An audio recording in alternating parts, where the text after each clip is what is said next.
le Code du travail renvoie à l'accord collectif ou à la charte le soin de préciser les conditions de passage en télétravail et de retour à une exécution du contrat de travail dans l'entreprise.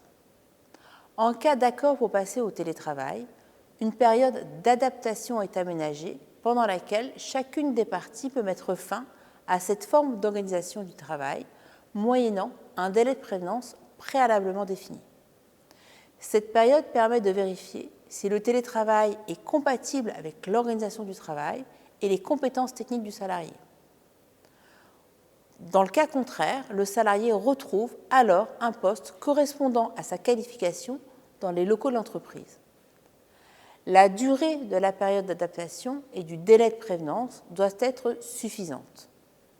Il convient donc, d'une part, de définir la durée de cette période d'adaptation et, d'autre part, de déterminer la durée du délai de prévenance. Le travail à distance peut en effet entraîner des situations de souffrance, comme l'isolement du salarié. Il peut donc être utile de pouvoir dresser assez rapidement un premier bilan en vue de décider si l'on poursuit ou non le télétravail ou si de nouveaux aménagements sont possibles. Préférable de définir une période d'adaptation assez brève, 3 mois, éventuellement renouvelable une fois.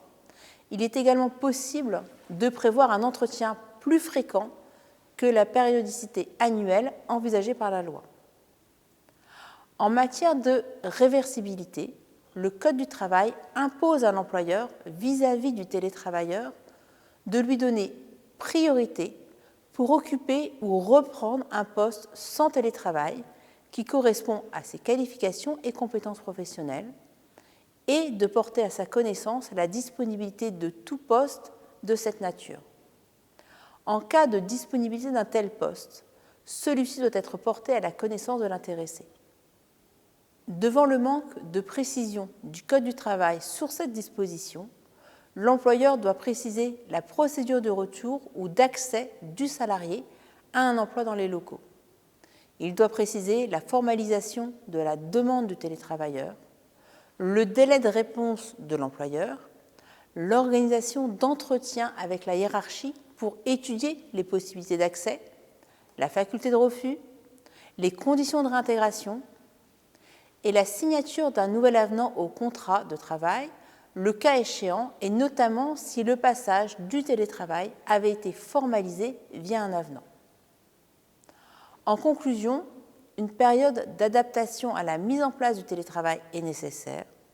Si le télétravail est mis en place par un accord collectif, une charte, l'employeur et le salarié peuvent convenir d'un accord pour y mettre fin et prévoir le retour en entreprise.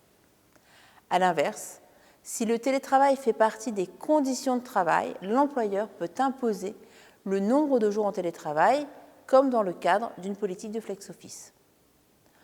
Tout accord collectif ou charte doit prévoir une période d'adaptation et de réversibilité.